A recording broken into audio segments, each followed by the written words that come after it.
Ya, kali ini Ibu mau menjelaskan mengenai bagian-bagian dari mikroskop. Bagian mikroskop pertama itu ini adalah kaki mikroskop atau alas mikroskop. Fungsinya untuk apa? Fungsinya untuk menyokong mikroskop supaya berdiri tegak di tempat penyimpanannya. Nah, kalau menyimpan mikroskop harus di tempat yang datar supaya tidak terguling atau tidak jatuh dari tempatnya ya. Nah, kemudian yang kedua adalah ini adalah lengan mikroskop atau ada yang mengatakan tangan ya, tapi biasanya lengan mikroskop ini untuk berpegangnya tangan kanan ya, tangan kanan megang lengan mikroskop, kemudian tangan kirinya di bawah alas mikroskop. Nah, untuk apa? Ketika kita akan memindahkan mikroskop ini dengan cara seperti ini sehingga aman, dan posisinya di sini, bukan di atas, bukan di ini, tapi di sini ya. Jadi tangan kanan diletakkan di lengan mikroskop, tangan kirinya ada di bawah alas atau kaki mikroskop. Kalau misalnya cuma pegang lengannya doang gimana, Bu? Nah, itu nggak aman nanti. Jadi yang aman, yang safety seperti ini ya, di sini, bukan di sini, bukan di sini atau di atas, enggak, di depan sini supaya terlindungi. Kalau misalnya berpapasan dengan orang kan, kalau di samping kan bisa aja kena orang ya. Kalau di sini kan kita jaga gitu ya, di depan kita. Nah, kemudian yang berikutnya adalah ini namanya tabung atau tubus ya, tabung. Di atasnya ini adalah ada yang namanya lensa okuler. Lensa okuler itu ada beberapa ukuran, yang digunakan di sini adalah 10 kali berapa perbesarannya. Ini 10 kali, ada juga yang 5 kali, ada yang mungkin 12 kali, tergantung dari perlengkapannya ya. Ini namanya lensa okuler. Lensa okuler itu lensa di mana yang berdekatan dengan mata kita ketika kita mengamati suatu objek atau preparat. Ini ya. Nah, kemudian selain ada lensa okuler juga ada yang namanya lensa objektif. Ini ada tiga macam perbesaran. Ini adalah perbesaran berapa ini? Ini 10 ya, 10 kali. Kemudian ini 40. Kemudian ini 4 kali. Nah, kalau ditanya berapa perbesaran yang dipakai ketika kita mengamati objek, tinggal mengalihkan aja perbesaran lensa okuler dengan lensa objektif yang kita pakai. Nah, kita bisa memilih lensa objektif yang akan kita pakai dengan cara memutar. Memutar apa ini? Yang diputar adalah yang namanya revolver. Ini revolver yang bisa diputar sehingga bisa memutar pula lensa objektif yang akan kita gunakan. Misalnya kita akan menggunakan lensanya 10 kali perbesarannya, lensa objektifnya. Kita putar sampai bunyi klik ya, kita bunyi klik. Nah, di atas lubang ini namanya meja benda atau meja preparat nih ya, atau meja objektif sama aja. Nah, kalau mau memindahkan lagi menggunakan perbesaran yang lain ya, diputar aja revolvernya. Nah, ini 40 kali.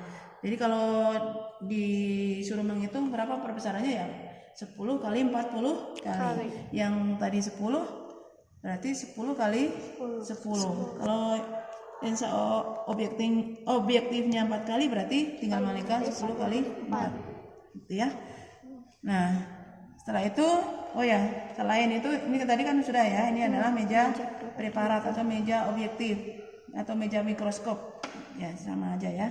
Nah, kemudian ada lagi yang namanya ini adalah cermin.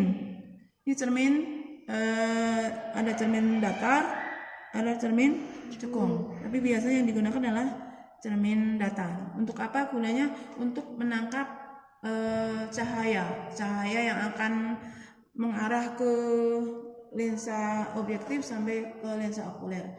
Jadi ini cermin datar ini diarahkan ke sumber cahaya, bisa matahari atau yang lewat jendela misalnya, atau cahaya lampu. Nah, untuk supaya kita tahu sudah cukup atau belum cahaya yang kita perlukan, maka kita lihat di lensa okulernya. Nah, kalau sudah kelihatan terang berarti sudah cukup cahayanya, maka bisa kita gunakan ya. Nah, jadi cermin untuk menangkap cahaya ya. Kemudian ada lagi yang namanya di sini bawah nih ya, namanya diafragma. Ini yang bisa diputar.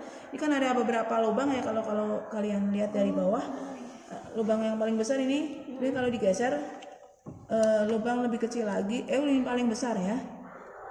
Nah, ini paling kecil, makin besar, makin besar, makin besar. Nah, akhirnya terserah mau kita menggunakan yang mana. Kalau mau yang paling besar, nih. Jadi diafragma ini untuk mengatur intensitas cahaya yang dipantulkan oleh cermin.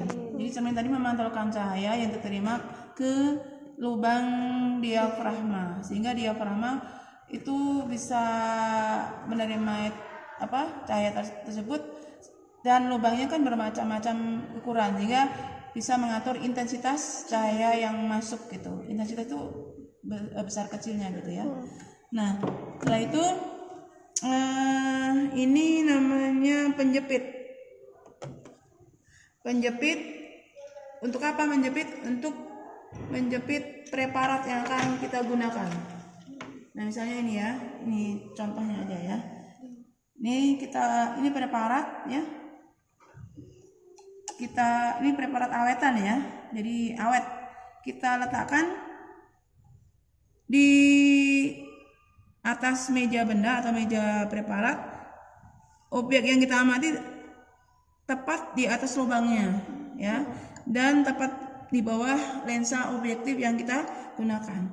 Supaya tidak bergeser, kita jepit preparatnya ya. Nah, kalau kita perlu menggeser, tinggal kita geser aja pakai tangan, tapi ya sesuai dengan kebutuhan ya. Kalau kita menggeser preparat ini, kalau kita geser ke kanan, justru yang tampak di sini ke kiri atau sebaliknya, atau kita geser ke depan, justru yang tampak ke belakang atau sebaliknya gitu. Jadi terbalik gitu ya. Nah, itu nih. Satu lagi, ini adalah pengatur fokus. Pengatur fokus itu ada dua, yaitu pengatur fokus kasar, ini yang bisa digerakkan dengan cepat, dan pengatur fokus halus, ini yang lambat, halus karena lambat ya. Nah, pengatur fokus cepat itu disebut juga dengan kasar ya, disebut juga dengan makrometer. Kalau yang halus ini mikrometer. Fungsinya untuk apa?